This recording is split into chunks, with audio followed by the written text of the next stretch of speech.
A continuación, el Consejo Nacional Armenio hará entrega de la distinción Geranding 2017 a Marcelo Rudaev, conocido por todos como Rudy. Previo a eso, compartiremos un breve clip con el currículum del homenajeado. Marcelo Rudaev, mejor conocido como Rudy, es humorista gráfico, escritor y comediante. Desde 1987 es coautor del chiste de tapa del diario Página 12 junto a Daniel Paz, con quien trabajó en la revista Humor y en El Periodista de Buenos Aires. También con Daniel Paz, desde 1989, publica el chiste de la última página de la revista Noticias. Es coordinador del suplemento semanal de humor Sátira 12 y escribe columnas humorísticas para Página 12 y además es columnista del quincenario Acción.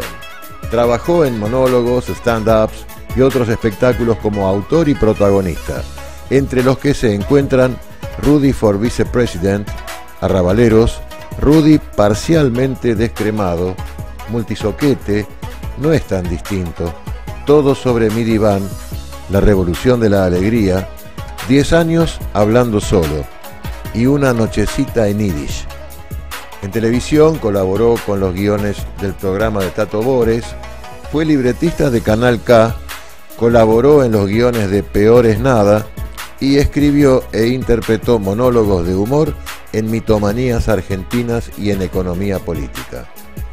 En radio trabajó en La Alternativa y publicó los libros La pesada gerencia, Sigmund Freud, Vida y Milagros, Lo mejor de Buffet Freud, Buffet Freud responde, Odiar es pertenecer y Libertad.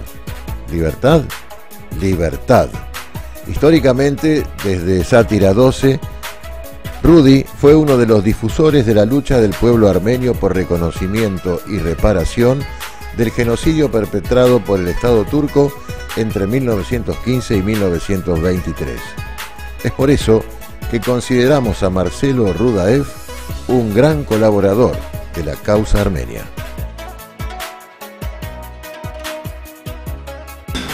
¿Qué tal? Buenas noches. Quiero empezar por agradecer. Yo preparé unas palabras, voy a tratar de decirlas, pero es más la emoción que otras cosas. Aparte, estoy acostumbrado a hablar medio en chiste y hoy es como en serio. Y sobre todo, empiezo por decir qué lindo que es recibir un premio de un amigo y rodeado de un montón de amigos, ¿no? Eso es lo que más hace premio de un premio, digamos, ¿no? Cuando uno, uno va a cualquier lugar y de golpe hay gente que uno supone que es desconocida y dice que uno hizo alguna cosa y entonces le dan un premio, está muy bien, es un reconocimiento, pero el reconocimiento de amigos, el reconocimiento de personas que uno siente amigos, que sabe que comparte un montón de cosas y que uno mismo, yo en este caso, tiene mucho para agradecer. Les digo, me está agradeciendo a mi gente a la que yo tengo mucho que agradecerle. Entonces para mí es un premio muy muy valioso. Una muy pequeña anécdota, desde que hace más o menos 2 semanas que yo me enteré que iba a recibir este premio y lo empecé a contar, ¿no? Amigos, a gente, lo puse en las redes sociales. Lo que más recibí, lo que más llegó tenía que ver con cariño, ¿no? Más que con qué bárbaro, con una cosa de cariño, con una cosa de qué bueno que sea el premio que recibiste, ¿no? Entonces esto para mí es como algo muy, muy fuerte, muy lindo, muy querido y tiene, toda una historia. El que yo haya llegado aquí, una historia que tiene que ver por ahí con cosas que ya se dijeron, en el sentido de que muchos de los que estábamos aquí desde chiquito no nos contaron del genocidio del que fueron víctimas los armenios. Me cuesta decir genocidio armenio, prefiero decir del que fueron víctimas los armenios, no es una manera que me gusta llamarla a mí. Sí, por ahí desde muy chico conocí, tuve familiares víctimas de otro genocidio, la Shoah, y sí me tocó, ya siendo bastante joven, estar en medio de otro genocidio que es el que pasó en la República Argentina entre el 76 y el 83. Entonces, desde ese lugar quizá también me resulte fácil entender, estar, sentirme parte de esto. Además me siento parte muchísimo estando rodeado por gente que siento amiga, gente que ya conocía de antes, estas fotos que están aquí, bueno, Tati Almeida, que nos vemos en todos los actos, Tati, ¿no? Eduardo, bueno, toda gente muy querida que está aquí, pero les quiero contar un poquito, para mí es como una especie de historia que hace que hoy yo esté aquí, que tiene que ver también con un amigo muy querido que es Eduardo, por lo cual es un gustazo que me diera este premio. Tiene que ver con esto. A fines del siglo XX, prácticamente en diciembre de 1999, publiqué un libro que se llama Historias del siglo XX. Historia del siglo XX era una crónica de los hechos que pasaban a lo largo del siglo XX, año por año, en clave de humor. Cuando digo en clave de humor, no todo era chiste, pero todo era una reflexión que en algunos casos permitía la risa, en otros permitía una sonrisa, en otros simplemente la reflexión. En el capítulo correspondiente al año 1915, dentro de otras cosas, publiqué este párrafo que decía: los turcos atacan a los armenios, el único pueblo de Europa con el que no estaban en guerra, ¿no? Mataron a más de 1 millón de personas, con lo que logran figurar en el diccionario al lado de la palabra genocidio. Este era el párrafo, digamos, ¿no? Tiempo después, pocos meses después, yo estaba en la redacción de Página 12, llega una persona a la que no conocía y me da un abrazo. El señor Eduardo, aquí presente.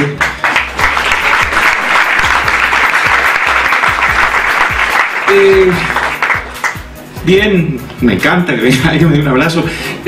Digamos, empezamos a hablar, bueno, quién soy, y él me empezó a agradecer y me dijo que me estaba agradeciendo por este párrafo que fue incluido en este libro, ¿no?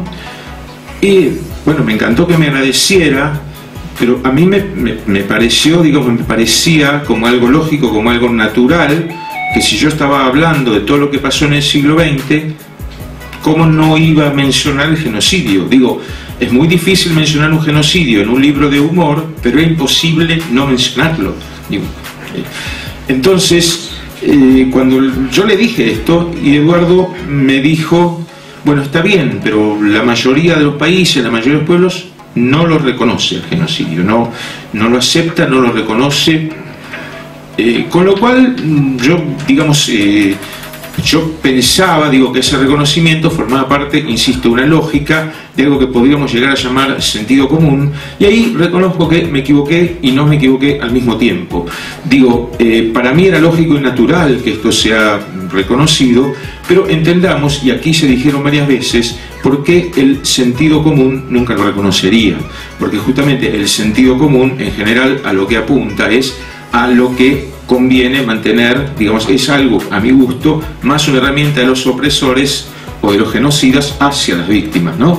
O sea, es, bueno, pero pasó hace 100 años, o como alguno dice ahora, bueno, los genocidas aquí en Argentina, bueno, son pobres viejitos, eso, digamos, ¿no? Eso apelando a cierto sentido común que, honestamente, es un arma para mí de los opresores. Pero bueno, yo ahí me di cuenta, digamos, me sirvió, entendí que no era algo tan reconocido. Luego, también la mencionaron por aquí, me enteré de la ley, ¿no? De la ley, que, bueno, acá dijeron el número, yo lo tenía anotado también, la ley en la 26.199, ¿correcto? Sí, en enero del 2007, que reconoció el genocidio, ¿no? Pero entonces, me alegré mucho en ese momento que Argentina fuera uno de los países que reconociera el genocidio. En el año 2014, ya teniendo esto en cuenta, una editorial me pidió una reedición de este libro Historias del siglo XX, agregándole los años del siglo XXI que estaban transcurriendo y modificando algo, ayornando el siglo XX. Ya sabiendo esto, ya entendiendo, ya no el genocidio que yo ya sabía que había ocurrido, sino el no reconocimiento, agregué 2 párrafos más, uno en el año 1965, ¿no? Perdón, 65, correcto, donde dice: a 50 años del genocidio perpetrado contra los armenios, el crimen es claramente reconocido como tal por las víctimas. El Estado turco, en cambio, protagonista del caso en calidad de victimario, aduce que 50 años después, bueno, ya la vista no es lo mismo, es difícil diferenciar un genocidio de un iceberg o de un ornitorrinco, digamos, ¿no?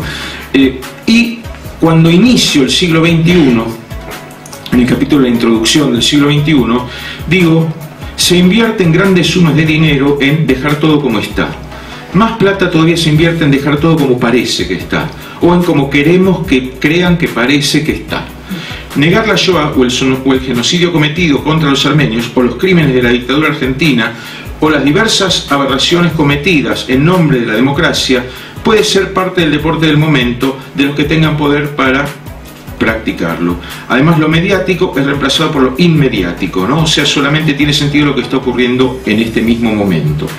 Y en el año 2004 agrego otro fragmento que dice: a 90 años del genocidio, los armenios siguen reclamando memoria y Turquía sigue ofreciendo olvido, ¿no? Estos, digamos, en el momento que salga, todavía no ha salido la nueva edición, le agregué estos párrafos porque me pareció que había que hablar ya no solo del genocidio, sino del no reconocimiento del genocidio. Sigue la historia, viene en el 2015, lo que aquí contaron de Charlie Hebdo, y yo tuve una impresión semejante de lo que decía Nicolás cuando hablé hace un ratito, no solo por el primer ministro de Turquía, también en esa misma manifestación había personas como Angela Merkel, como Sarkozy, creo que estaba Bush, en una marcha por los destinos humanos, por los derechos humanos. Yo decía, ¿era a favor o en contra, no? Porque o en todo caso, si están marchando por los derechos humanos, ¿por qué no hacen algo a favor de los derechos humanos alguna vez, no? Y sigo en esto, en otra charla con Eduardo, donde me habla del negacionismo. Ustedes saben que Sátira 12 es un suplemento de humor, pero es un suplemento de humor un poco raro, porque a veces tomamos temas como la frivolización de la política, el concepto de tiempo, y charlando con Eduardo, yo dije, la verdad, un suplemento sobre un genocidio es imposible porque no hay humor ahí, o mejor dicho, no es que no hay humor, perdón, se puede hacer humor a costa de los victimarios, lo hacemos, pero bueno, es como muy duro, pero sí pudimos y sí lo hicimos hace 3 meses, un suplemento sobre el tema del negacionismo, ¿no? Donde el título que le poníamos es Lo pasado negado, y algún fragmento de la nota, de la columna escrita allí dice: el negacionismo es exitoso, no solamente permite zafar de la condena social, legal, religiosa o histórica, sino que a veces el negador se convierte en top hit, en héroe, en ícono, en sex symbol, lo que sea. Recordaba un capítulo de Los Simpson donde Bart se hace famoso en todos los medios por decir yo no fui, de un hecho que era claramente culpable. El yo no fui se viraliza y empieza a ser famoso en todos lados, lo invitan a programas de televisión, se vuelve mediático con ese yo no fui. Por supuesto que es una fama ínfima, una fama chiquita, una fama que cae, pero bueno, es lo que le permitió toda esa fama, ¿no? En el debate pre-balotage, allá por el 2015, el actual presidente, que yo creo que está mostrado en esa foto que hay, es una maravilla, digamos, la foto que pueden ver, ¿no? Es una cosa maravillosa, y yo digo a veces en los monólogos de humor que yo me siento nadie, realmente creo que soy nadie, desde que él dijo que nadie va a perder lo que tenía, nadie va a perder sus derechos, a nadie le iba a pasar nada malo, digo, yo soy nadie, ¿no?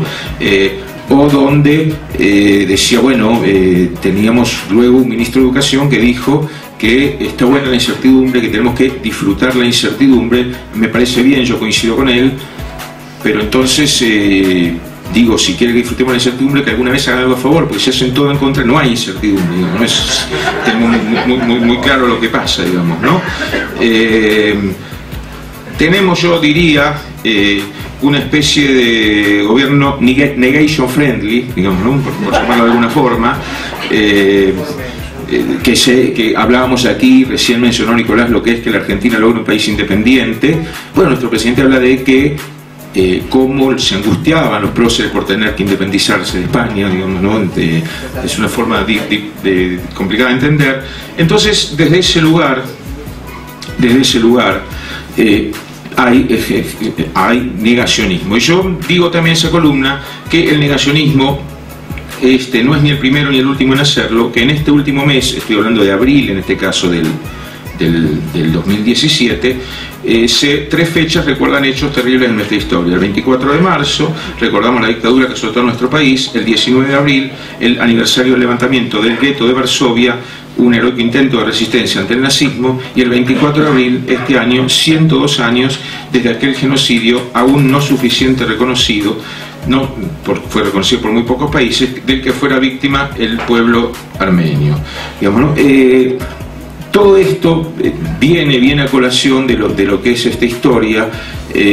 Yo, digamos, les voy a pedir una pequeña licencia. Me gustaría, por otra parte, hoy, obviamente, hay una persona, un querido amigo, colega y maestro, fallecido hace unos años, pero de quien aprendí mucho, que tiene que ver con este tema.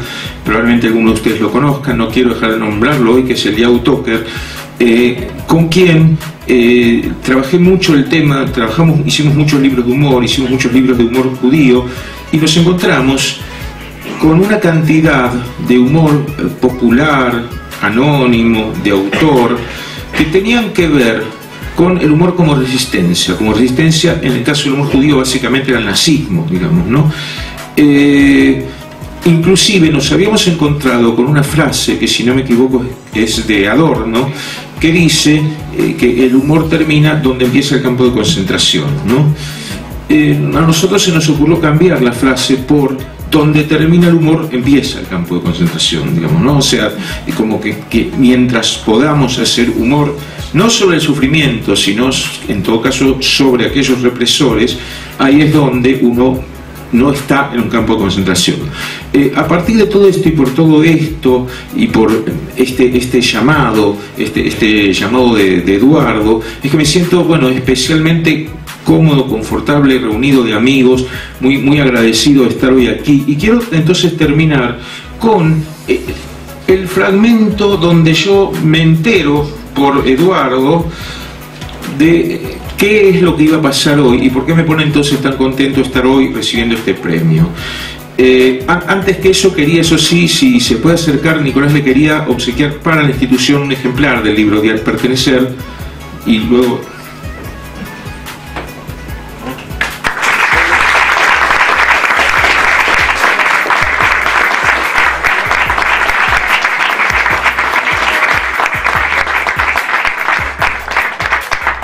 Y quiero terminar con una frase que no son, digamos, es un recorte que yo hice de las frases del mensaje. Fíjense, digo, si a uno lo convocan para recibir un premio con estas frases, con este mensaje que dice: hola querido Rudy, para el miércoles 12 de julio no te cases ni te embarques, te esperamos, avisar a tus amigotes y parentela, y quede usted notificado que ese día, más bien esa noche, se le otorgarán fueros de amigos. Fueros de amigo entrañable, cuya parte superior dirá más o menos: distinción Handrink algo mía Rudy, por romperle las guindas y tirarle frases espinosas a quienes se lo merecen. Más de 1,5 millones de almas por un lado y 6 millones por otro, pero todos juntos, se sentirán aliviados por contar con especímenes como el distinguido Rudy que los recuerda. Y allí termina con una frase que hago mía y con lo que quiero terminar esto, y dice: ni olvido, ni perdón, ni reconciliación con los genocidas de todos los lugares y tiempos. Muchas gracias.